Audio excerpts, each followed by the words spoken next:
have any presentations, but we have one general statement from the public.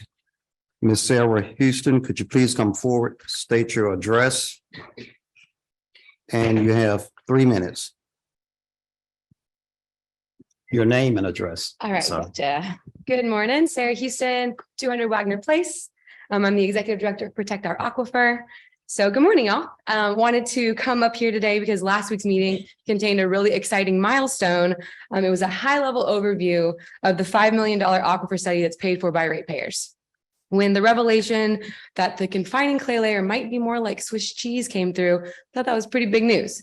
A lot of verification needs to happen, but when that report is released June 30th, Protect Our Aquifer doesn't want to see that study sit on a shelf. A lot of times science kind of gets pinned away. So we want to work with stakeholders, including all of you, to implement some of these findings and kind of come up with some common goals. So there's a few things worth mentioning.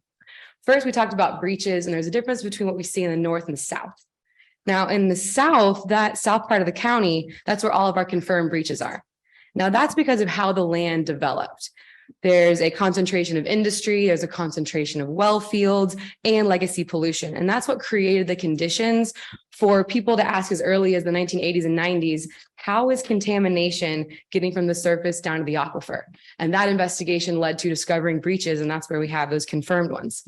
Now, if you compare that to last week's presentation, there's a bunch of potential breaches up in the north where the USGS mapped that out.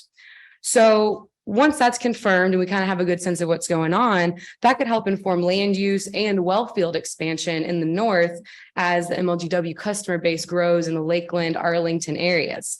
So those are some opportunities for proactive aquifer protection. Now, if you remember, in 2021, City Council passed the first ever zoning overlay district for our well fields. And that is a best management practice the EPA laid out 30 years ago. Collierville, Germantown, they have similar ordinances. Now, that's also a proactive approach for future development, but it doesn't help with legacy pollution. And that's what the whole issue really is about. So Dr. Waldron listed conservation as a potential next step. So for the first time, conserving water becomes a part of the solution.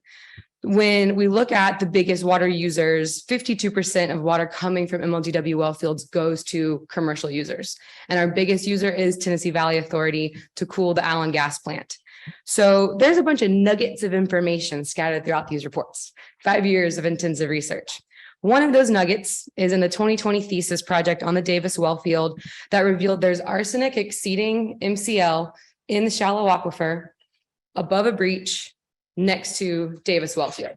So the path could potentially be pulled down towards our drinking water supply.